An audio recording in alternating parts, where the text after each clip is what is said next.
Welcome to the Shaw Local Bears Insider Podcast. We are back. It's week 2.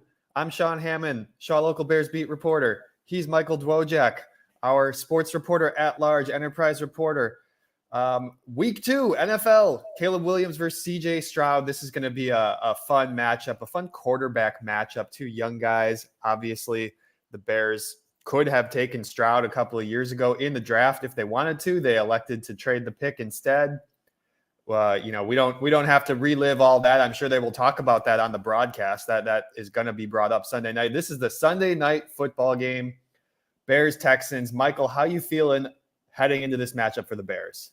I think it's fun, right? Like, obviously, you get to play in front of a national audience after getting some, hopefully some jitters or some irregularities out of the way against the Titans in week 1. But it's a fun matchup, right? Where you have two of what could potentially be the future, of NFL quarterbacks here in Caleb Williams and CJ Stroud. Obviously, Stroud has shown it. He's shown that he can do it and compete at the NFL level. And obviously, we still need to see Caleb do it. But listen, this is going to be a really fun test, right, for the Bears. I think it's going to be a really big grow, if last week wasn't a big grow up moment for Caleb Williams, I think Sunday night we'll be playing in Houston against that Texans defense and, playing across the way from CJ Stroud. So I think it'll be a fun matchup and one that I think that should have a lot of, growing moments for a very, for this young team.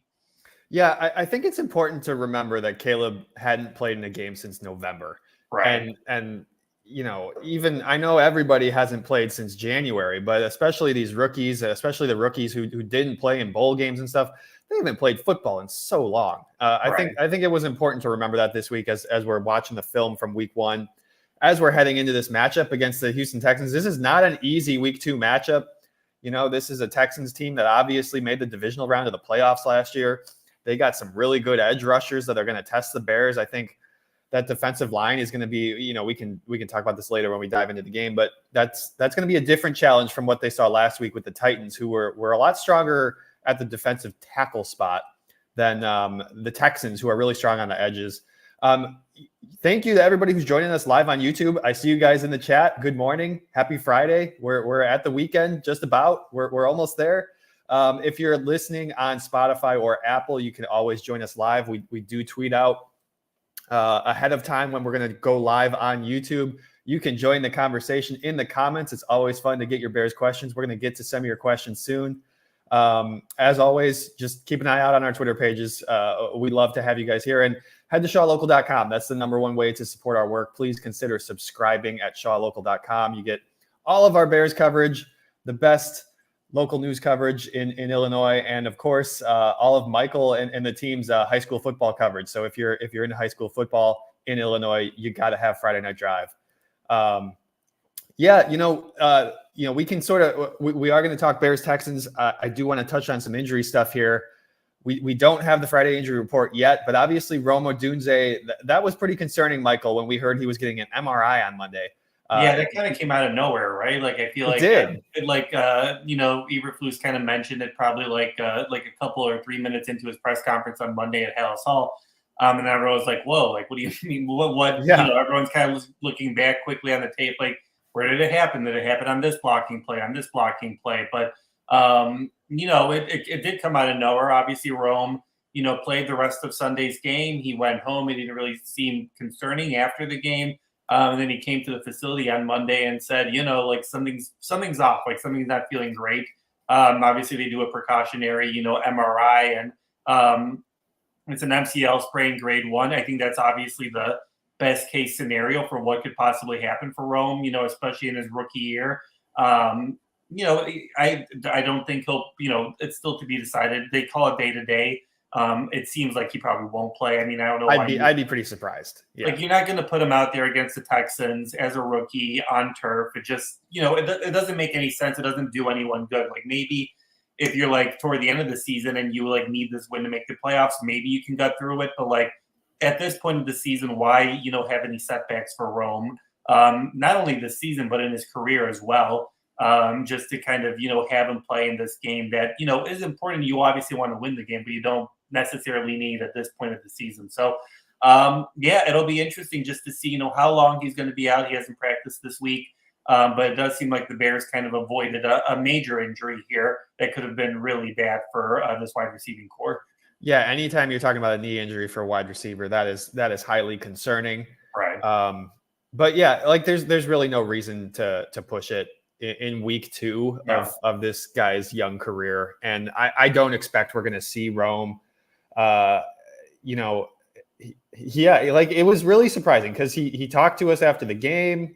I talked to him for a couple minutes after like his big scrum too. He seemed fine. He's was his usual chipper self, and everything seemed fine. And so yeah, that was odd, but obviously that was the best possible news that the Bears could have gotten. He'll probably be back here in a week or two. He's not going on IR, so that's really in a good place. Other injury stuff: Keenan Allen has been sitting out practice with a heel injury.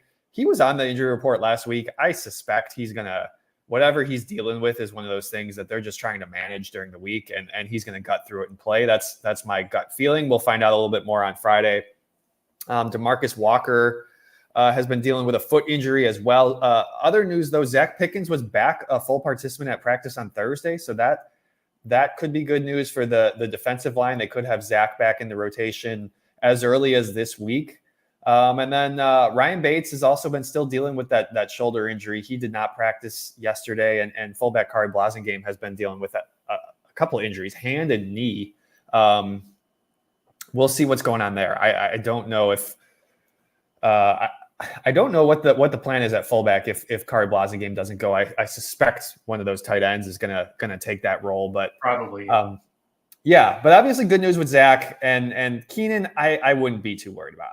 No, Keenan, it kind of just seems like, he's a veteran. He knows how to prepare himself for an NFL game. Ideally, would you want him to kind of be out there practicing with Caleb so they can build more of a rapport? Sure, you probably would want that. But, at this point in his career, Keenan knows how to get ready for an NFL game.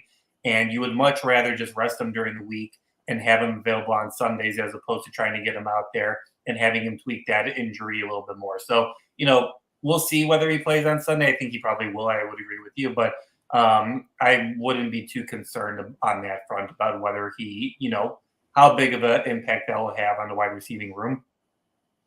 Okay, I'm gonna. I want to segue into sort of what we want to see, for the Bears offense this week. But I see some guys in the chat here. Robert, thanks for joining us. Any positives, specifically looking at Waldron and the offense? Yeah, you guys are touching on it here in the comments. Like that's obviously going to be one of the big questions as we head into this week. How do they adjust? Because that wasn't, even though they won the game, that wasn't very pretty. And hearing from Shane Waldron yesterday, it was, this is the NFL. They're short on specifics when they're out there talking in front of the media. A couple of things though that do come to mind is, I do think they're going to be able to run the football better. And I don't really think that's saying much because they didn't run the football well at all. I think they had 16 rushing yards at halftime. Yeah. I think this team's going to be able to run the football better. And I think they're going to get Cole Kmet involved a little bit more. Those are the two big things. And other than just like, Caleb getting comfortable and getting used to playing football again and not missing those easy passes. Those are kind of the three things that I took away from our time with Shane Waldron. I really do think that the snap thing with Cole Kmet was weird, but I think that's going to get corrected this week.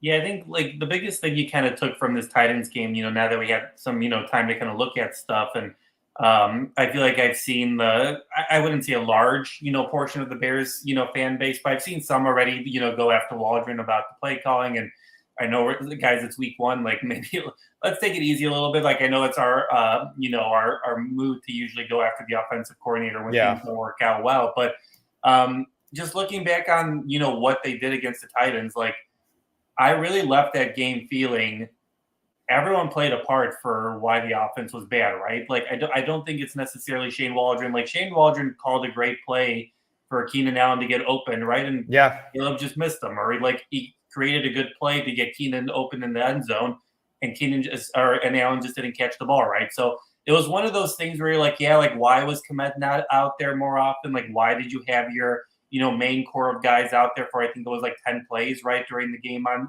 Sunday? That's obviously something you can look back on and be like, why? How can we make sure that we're getting our best guys out there as much as possible? Like, obviously, that's something you look on during the week. But listen, Sundays, offensive ineptness really played a 50-50 role where, sure, Shane Waldron could have done a better job of, some play calling, including getting some different guys out there. So, Caleb has more options.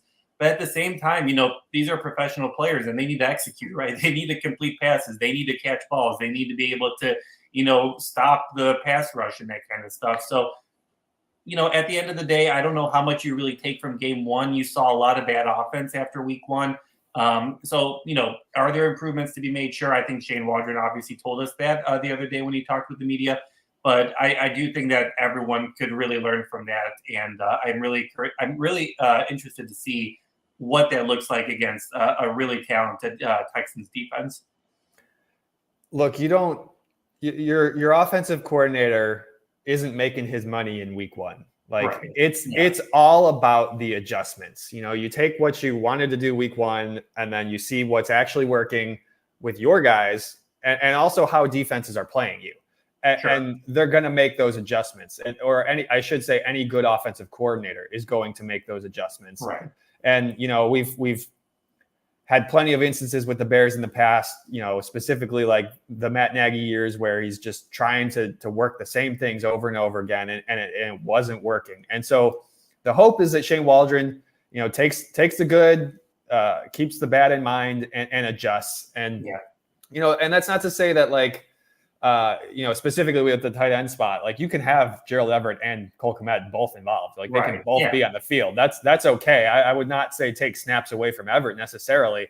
But Shane's been known for using multiple tight ends. Alan points out here in the chat, if the wideouts are banged up, maybe there will be more 2 tight end plays. Really good point. If certainly Rome seems like he's not going to play. If Keenan doesn't play either, that's going to be really true. I mean, then you're really talking about Cole Kmet as sort of your target number 2 for the offense. And, I think the Bears would be pretty comfortable with that. Rick in the comments here is asking if Colin Johnson is going to get called up from the practice squad, wide receiver, Colin Johnson, who had a really nice preseason. That's an interesting one. I think if Rome and Keenan are both out, yes. If only Rome is out, I wouldn't be so certain about that because they did have an inactive receiver in Tyler Scott on Sunday. Maybe they call somebody else up in a different position.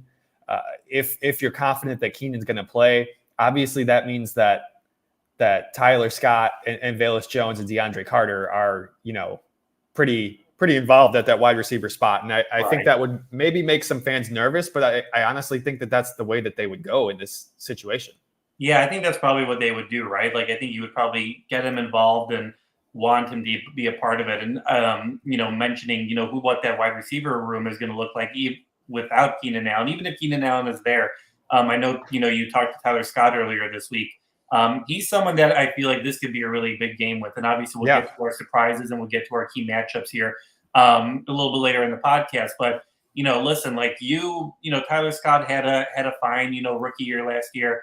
He showed that potential. He showed that speed. He also showed that he wasn't able to track down the ball sometimes, right? So, Listen, this is your moment. In a heading into the season, you're kind of like, all right, like maybe Tyler Scott will get some plays here and there, and that'll, he'll be able to make his, make some big plays. But this is a game where, you have DJ Moore. Even if you have Keenan Allen, Tyler Scott really needs to step up. And whether that means he's in the slot, whether that means he's a long, pass catching threat, it'll be really interesting just to see, how Tyler kind of takes advantage of the moment and how much they kind of focus on him, considering that I'm sure they'll probably, focus the Texans defense and secondary will definitely focus on DJ Moore a lot. They'll probably try to take away an injured Keenan Allen. How much does that kind of open things up for Tyler Scott and whoever is, below him in the room?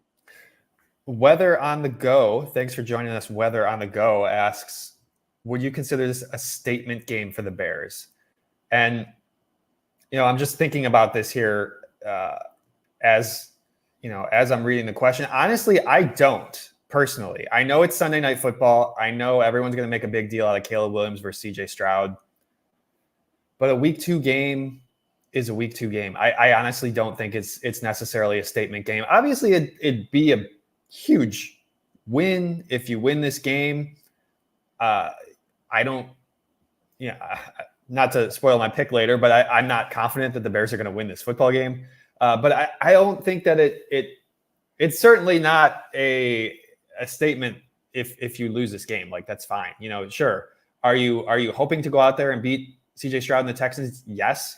I don't think that I have a hard time saying that any week 2 game is a statement game. Michael, what are your thoughts on that? Yeah, I'll put my best PR hat on and just be like, I think if the Bears win this game, it matters. It's a good statement win, right? Like, yeah. I think that means a lot going to Texas in week 2 on Sunday Night Football. And if they lose this game, all right, it's week 2. Like, this is still a young offense. Caleb Williams is still everyone's still trying to figure things out here. So it's one of the, I feel like it's kind of like, if you win, great, it's going to be great. But at the end of the day, if you lose, all right, you lost in week 2 to one of the favorites in the AFC on the road on Sunday Night Football, right? I think the biggest statement can be made if they lose by like 20 points or they like get blown out like they have had a history of doing on, primetime games.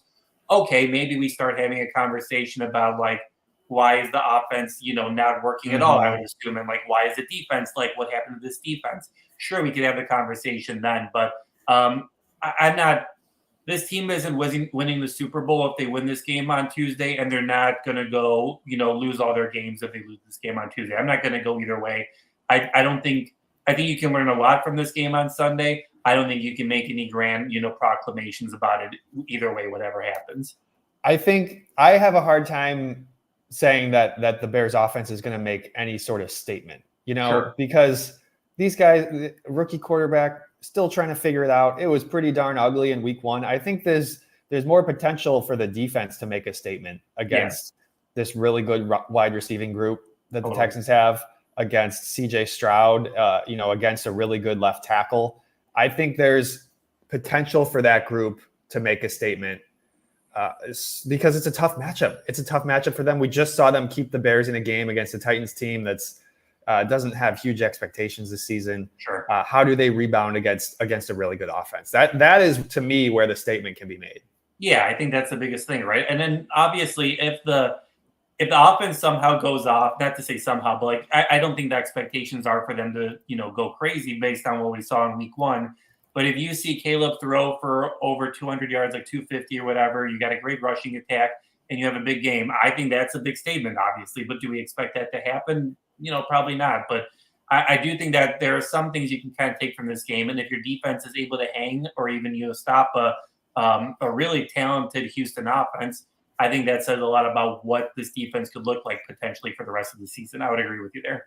Yeah. So let's get into it, Michael. We're going to make we got a couple of predictions here to make. We're going to start with and we're kind of touching on it here. What are the position matchups that you're watching? What position groups? What individual battles? What's the game within the game here for you?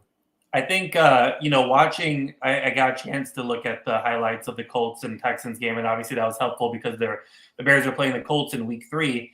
And I feel like we knew this, obviously, but there's so much talent on this Houston team. Like, there's so much offensive talent. There's so much defensive talent. Like, it's all over the board. And one of the most fun, matchups I'm kind of looking for, kind of obvious is, but I feel like I want to see the Bears secondary and how they handle what Houston is throwing out there in the wide receiving core. You've got so many guys, Nico Collins, obviously Tank Dell, Stephon Diggs, and you got a really talented Bears secondary with Johnson, with Tyreek Stevenson, the safeties, obviously, that you got back there. So I'm really interested in those matchups. Those are going to be a lot of fun. And I'm interested to see, kind of a sub matchup there. How does the secondary, are they able to force turnovers against CJ Stroud? Are they able to eliminate, Houston's receiving core and kind of make them, make a mistake where, Jalen Johnson's able to read a play pretty well and he's able to pick off a pass? I'm really interested in that matchup because I think you have two really elite groups. And I'm really interested to see who's able to win those, one-on-one matchups? Is it going to be one of those where, maybe, Danico Collins gets a big pass and burns the Bears secondary, but then you get a big PBU on the third down? I'm really interested to see what happens there, because that should be one of the fun matchups to watch. Yeah, I think all those guys had really good week ones for the Texans. Just going back and watching that game. And that was an interesting one to watch too, because the Bears got the Colts coming up as well. So those are both opponents that the Bears are going to be seeing really quickly here. I agree that's going to be a fun one to watch, and that's going to be a really good test. I think a tougher test than last week, especially considering the quarterback that you got thrown him the football. Right. I was impressed too with Stroud. I didn't get to watch Stroud a whole lot last season, just because they weren't on the Bears schedule. So that wasn't one of those teams that I was like really dialed in on. But I was impressed with his ability to avoid the pass rush in those last moments and still get passes off. You don't think of him as a mobile guy, but he is mobile within the pocket, and that's what you got to do when you have these receivers. Just get them the football. And that's kind of what the Bears have talked about with Caleb. For my game within the game, maybe we call it that. I don't know. We're still working on names for these segments. My game within the game, my matchup to watch. I see some guys in the comments talking about it. Robert says our tackles against their edge. Rick also points that out. Yeah, that's the matchup for me. Braxton Jones and Darnell Wright are going to have a really tough matchup here with Will Anderson and Danielle Hunter. The new, they signed Hunter. Obviously, he was with Minnesota for a long time, and he got a big contract, and so they got two of the best edge rushers in football. I think their defensive line is less imposing in the middle. It's really on the edges that you're going to be watching, and I suspect that we're going to see Mercedes Lewis coming in there to help a little bit more than we did last week. Right. I suspect that Cole Kmet and Gerald Everett are going to be involved in chipping and blocking those guys, giving a little bit of extra help. Certainly could be a big week for your, DeAndre Swift. And we saw Travis Homer in there a few times last week as sort of that third down back. He's, sort of your blocking running back, if you will. And those are going to be really important jobs against guys like this. I think that's going to be a really tough matchup. It's really interesting to see, the week to week, the different game plans you have to come up with. You got a guy like Simmons with the Titans last week, who is a beast in there in the middle, but the Titans didn't really have like that one edge rusher guy. And now you come to this next week and it's going to be a totally different game plan, because the Texans are so strong on the outside, and that's going to be a real test. Obviously, Darnell Wright had a great rookie season. He was all rookie from the Writers Association. Braxton Jones coming into year 3, that's a spot where some Bears fans thought maybe the Bears would look at for that first round pick with that number 9 pick. And that didn't end up happening, but certainly this is a big year for him. If he struggles this season, that's going to be a spot where the Bears are going to look to improve, to put it frankly. And you got Karan Amagaji already as a guy who could be, waiting in the wings to take over a spot. And so, this is a big game for both those tackles. And this is going to be a tough matchup for Shane Waldron to figure out how to block those guys, but also how to still get your tight ends out and out there receiving as well. Yeah, and going off of it, I think, it'll be really interesting to see, how does Caleb deal with that pressure, right? Because we kind of saw how he kind of dealt with it last week. And I feel like at times you saw him kind of revert to his like USC days, where he was just, trying to make something out of nothing, kind of realizing that he has to do it all by himself. And I am really interested just watching the tape. You watched Anthony Richardson. He was able to, they were pressuring him a lot and they were getting really good looks. Yeah. And obviously he everyone saw the huge, pass he had for a touchdown. He also had another huge pass, I think roughly 50 yards or something like that down the field.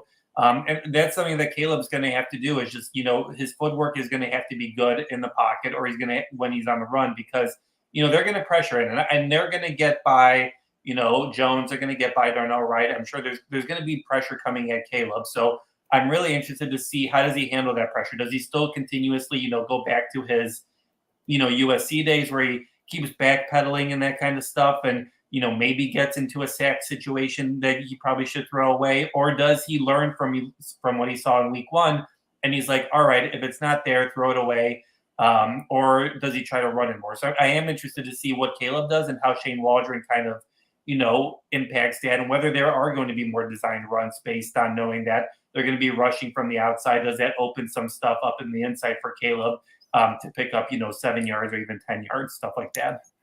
There's a conversation going on in the chat about Roshan Johnson and Khalil Herbert in the running back spot, and I think a really good point. I can't find the comment now. Oh yeah, here from Alan. Maybe the run game will get going against Houston because there's not a 360-pound defensive tackle clogging up the middle. That's a really good point. I mean that affects everything, especially the run game. Obviously, that affects the pass rush too. But yeah, like the Bears should be able to run up the middle a little bit easier than they did last week. I think that's something that I would expect. And then people are wondering about Roshan Johnson inactive. Yeah, he was. Robert says, is he injured? He was dealing with an injury late in training camp. And maybe that's just what's going on here. They just want to give him a little bit extra time to get healthy. Obviously, he's not been on the injury report, or at least he's not this week. So ostensibly he's healthy. I mean, but obviously guys don't really get healthy during the season. You just manage these injuries. That's not. It's a work in progress all the time. Okay, we're gonna move on to our most valuable bear. That's what we're calling it. Thanks, Rick, for the name idea. Our most valuable bear. I let you go first last time, Michael. So I'm gonna go first this time. Okay. I'm going with Gervon Dexter. I think you look at the Bears, you look at the Texans offensive line. They got a really good left tackle. They got a couple of nice pieces, but I think they're vulnerable sort of in that middle area. I think Gervon Dexter has a breakout game here. I think this is an opportunity for him to really make some noise in the pass rush against a team that likes to throw the football. And I wouldn't be surprised if he has a sack in this game. I wouldn't be surprised if he hits the quarterback. Our MVB, as I see guys calling it in the comments, our most valuable bear. I'm going on the defensive side this time. I got Montez Sweat high on my list. I'm going Dexter because I like the matchup. I wouldn't be surprised if Sweat gets a sack here, or a quarterback hit or whatever as well. But I'm going with Dexter. I think the second-year guy is going to have a big game. He was a little bit quiet in that opener. Michael, who are you going for your most valuable bear? Well, you were thinking about it, and I'm going to go with it. I'm taking. All right. I'm going to Montez Sweat. I think you didn't really hear from him too much, but I think he opened things up on the other side of the line, obviously, with how much the Titans really focused on him in that first game. So, he had a quieter game. I do think that these are the kind of games that you want Montez Sweat to have a big impact in, right? Like it's the Sunday night game. It's the reason why you gave him the big contract. It's the reason why you traded, the second round pick for him. And these are big moments for him. And I think he's been able to show that he's able to compete with that, where I'm interested to see, does Houston look at last week's tape and they're like, well, we can't not look at the other side of the line because Taylor and the other guys are going to come get us and create pressure on us like they did that to Tennessee. And I know, obviously, I think Houston's line is better than Tennessee's line, but still, you can't leave that other side of the line as open as Tennessee did for most of that game last week. So do those adjustments open up more opportunities for Montez Sweat? So I think they will, and I think he's going to have a lot of pressures. The key thing is, getting to the quarterback at the end, right? Because we saw in the tape against the Colts, CJ Stroud is able to evade, those rushes. He's able to pick up 5 or 10 yards on a scramble run. Like, he's not afraid to run. So he threw a completion from his knees. Right. Yeah. Right. Like that. Like I like you mentioned it earlier. I don't think people talk about it as like how versatile he is in the pocket as much as he is. So I think finishing on those rushes is going to be critical. Getting to the quarterback, sacking him, getting a quarterback hit.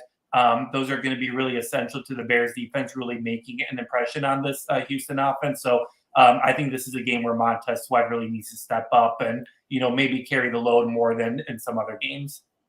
Yeah. I mean, Laramie Tunsil is a tough task one-on-one at the left tackle spot, but I think we see Montez Sweat attack Titus Howard on the other side. I think, they have Shaq Mason as at that right guard spot. He's probably their best interior guy. But I just think Javon's going to have a chance to make some noise against some of those other guys. I think Montez is going to have a chance against that right tackle to get in there a few times. And that's really going to be it's interesting that we both picked defensive linemen. It's hard for me to pick anybody on the offensive side after what we saw, Michael. Yeah. It's really hard. I also think like if the defensive line is succeeding, then I think the rest of your defense is succeeding, right? Like if you're getting pressure on CJ Stroud, if you're stopping the run attack, that makes the life, for your secondary and for your linebacker so much easier. That makes life so much, harder for Houston to kind of get their offense going that they really want to have. So I think that's the reason why we both chose it, right? Like if you have a successful pass rush, if you have a good defensive line pressure, up the middle, I think you're going to have a successful defense. So I think that's probably why you and I both chose that, because if that doesn't happen, I think it's going to be a long day for the Bears. Yeah. One surprise prediction, Michael. What's your surprise prediction for this game? I think my one surprise prediction is that this Bears defense will hold Stroud to less than 250 passing yards. Ooh. That only happened twice last year in his rookie year, which, looking at his Pro Football Reference numbers, you're like, how did he do this in his rookie year? Like, I think you look at, everyone knows how good he was his rookie year. But then when you look at the numbers, you're like he was really good. Like, this is insanely good. I think the Bears defense is able to, limit, what he's able to do in the passing game. Does Joe Mixon have a big game in that regard? It'll be interesting to see how much they want to use the rushing attack against the Bears, who, struggled to do that against Tennessee last week. But I do think that this Bears secondary is very talented. I think the pass rush can get to the quarterback. Will they? That'll be obviously a big matchup for us. But I do think that my one surprise pick will be that CJ Stroud won't throw for 250 yards. Here's my follow-up to that. Do they get any interceptions, Michael? I think they get one. I think they get one interception. Who that is, I'm not gonna go that far. But I do think that.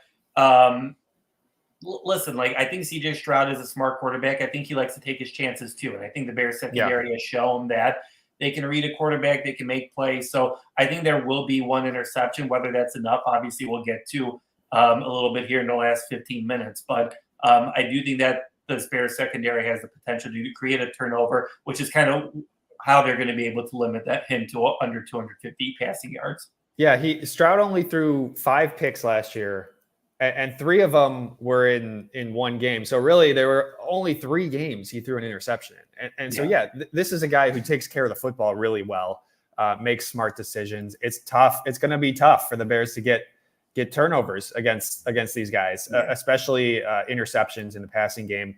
That's going to be a real challenge. And obviously, I mean, you and I both think that this Bears defense is up for that challenge. This is a defense that turned the ball over at really high rates last year.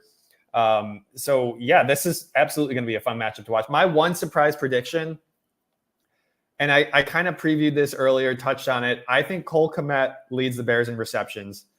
I'm not going to say receiving yards. I still think DJ Moore is probably going to do that.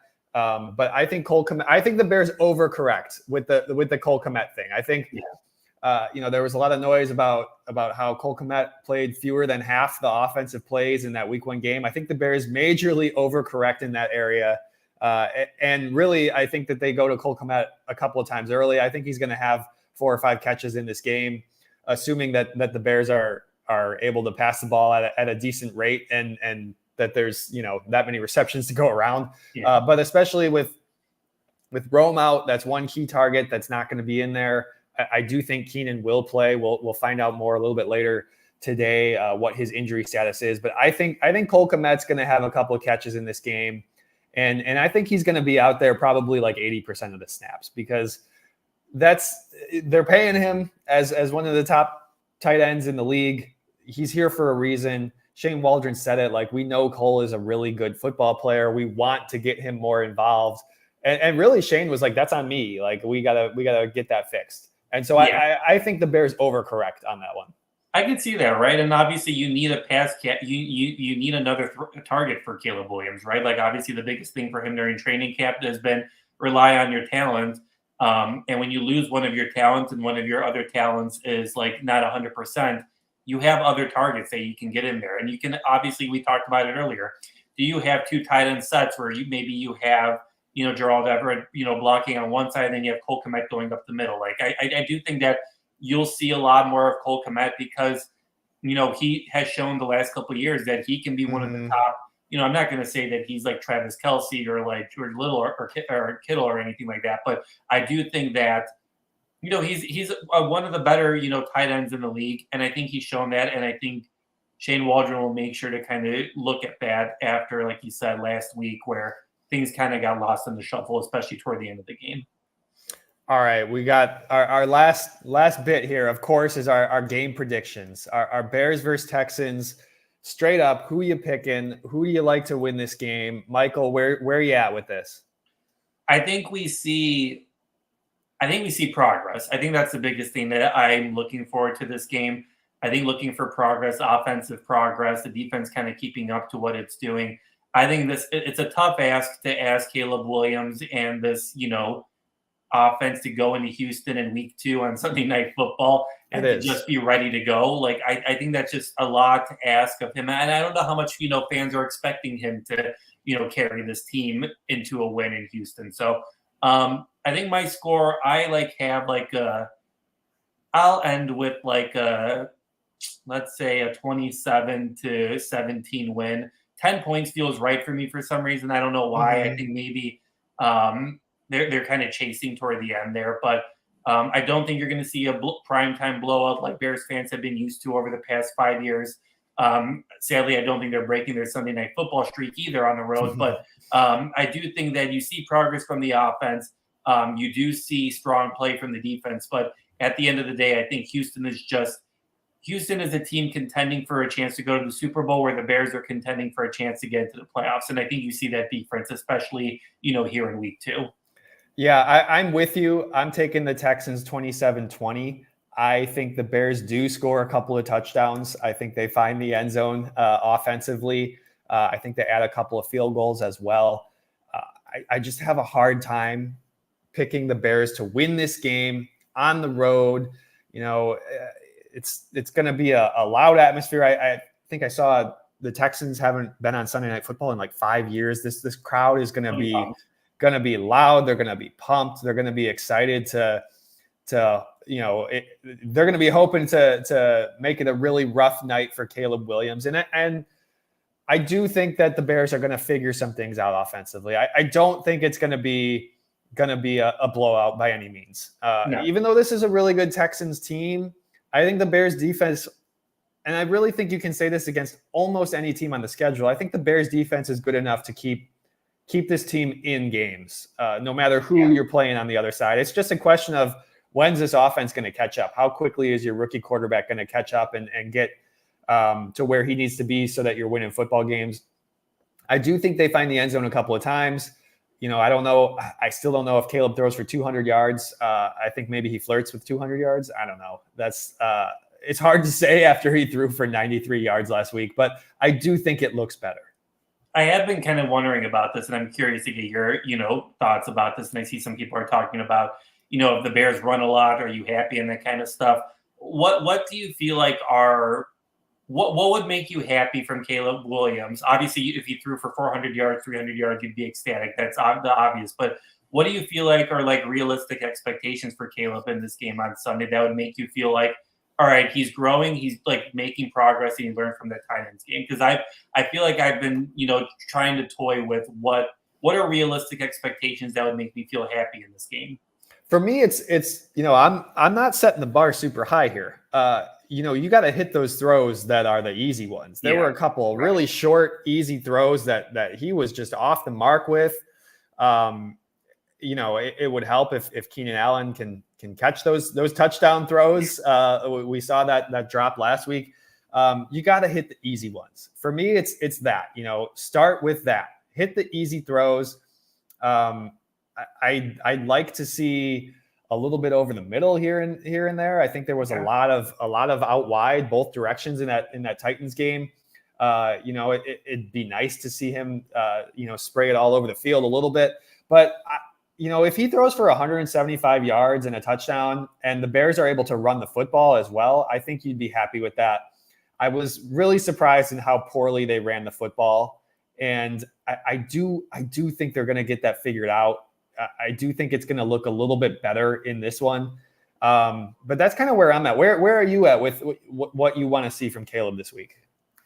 I feel like I'm kind of at the same point with you, where like make your layups, like make the easy passes.